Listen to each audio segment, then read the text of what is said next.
a follow-up to a meeting. Basically, it's where you go back and review everything and you plan to be prepared for the next meeting. What's up, y'all? Welcome to How To Mondays on Gratified Grad, where it's my goal to help you graduate with gratification. This channel is for people who are looking to live in their purpose, prepare for their education, and have healthier lives. So in today's video, we're going to talk about follow-up time.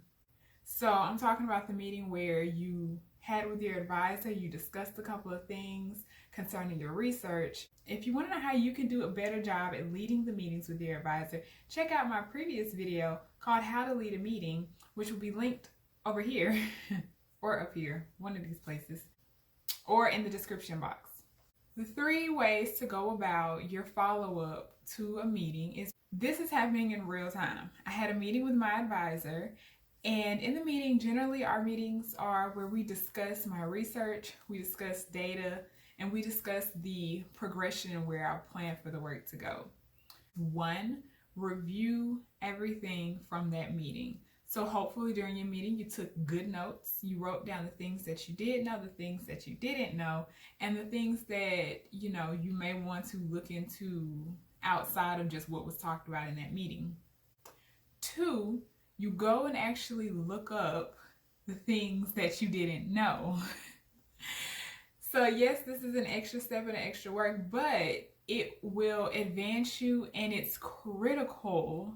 I'm going to say that again. It is critical to doing step 3, which is you take that conceptual knowledge, you take that what you looked up, and you generate new thought processes. You generate something that pertains to your work and your research that has not been thought about before. So what does this look like for me? Well, typically I look at the muscles, and in the conversation that we were having, it's looking at, okay, well, what does the neurons have to do with the muscles in this point? So there are times where she'll mention something, and in this meeting, it was a very basic concept that I actually didn't know the answer to, like how many neurons are in a C. elegans. Now, I've seen the number before, but it's nothing that I could just spit off the top of my head. So at this point, we're going to commit this to memory. And so what I'm going to do is go in and look up Google. Now I'm understanding the basics of their 302 neurons, and there are specific neurons that work with the body wall muscle of the animal versus neurons that work with other muscles within the animal.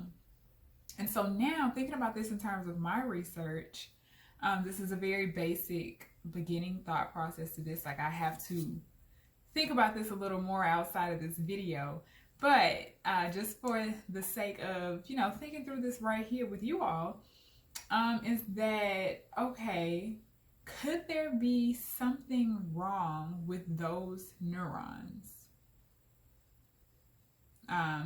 Is the issue with the signal, that the chemical signal that is being produced by these neurons? Is there an issue at the neuromuscular junction with the synapse? And that is actually something that relates to my work, because I've done an experiment that looks at the synapse. So now that I have this new knowledge of there are specific neurons that work with the muscle cells that I'm interested in, and I have this experiment that I've done, now let's look at how can we tie all of that together, and how can we make a conclusion.